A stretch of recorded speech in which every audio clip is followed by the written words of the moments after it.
of these in October or in September, it usually means that winter is not too far off. It's not too far off then. Well, that's what the folklore Day means. after tomorrow. The day after tomorrow, I just showed you. Temperatures are going to warm up. So I don't know if there's too much to this stuff, but I brought it out here anyway for a little show and tell. That, and like farmers, some farmers say, or ranchers anyway, I think that it bites, by the way. the coat on cattle, Mm-hmm. if it's thick, early, Sure. indication that the winter's here. Well, speaking of folklore, thanks a lot, Dave. Okay. Weather forecasters like Dave are using the latest high-tech tools to predict cold spells like the one we're experiencing today. But there are many people in the heartland who think some of the old methods of predicting the weather still work pretty well. In tonight's Project Family Report, our Jill Osla takes a look at some of the time-tested tricks that have been passed along through the generations. Danny Hendershot could tell you quite a bit about the weather just by looking out the window. He's listened to hundreds of tales about predicting the weather, and he says they're pretty accurate.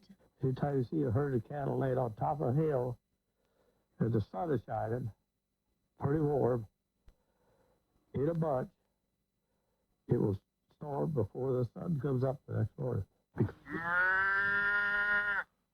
Whether it's the way the cows are acting, or the wind is blowing on New Year's Day, or even the full moon, Hendershot says he'd bet on these ways.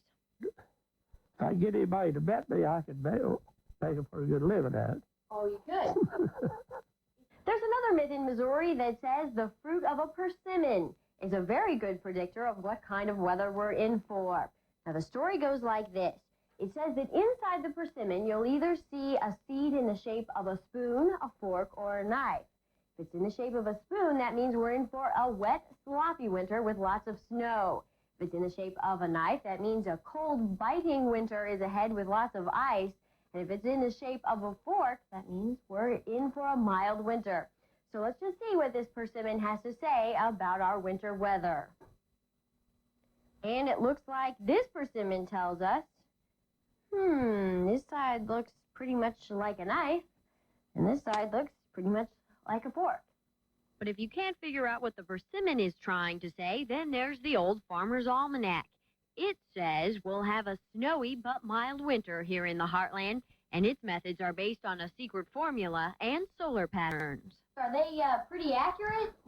Most of them are. They not 100%, but they're a little bit more accurate than the weatherman. But Hendershot says if all these old-fashioned, time-honored weather tools fail you, then there is one last thing you can try.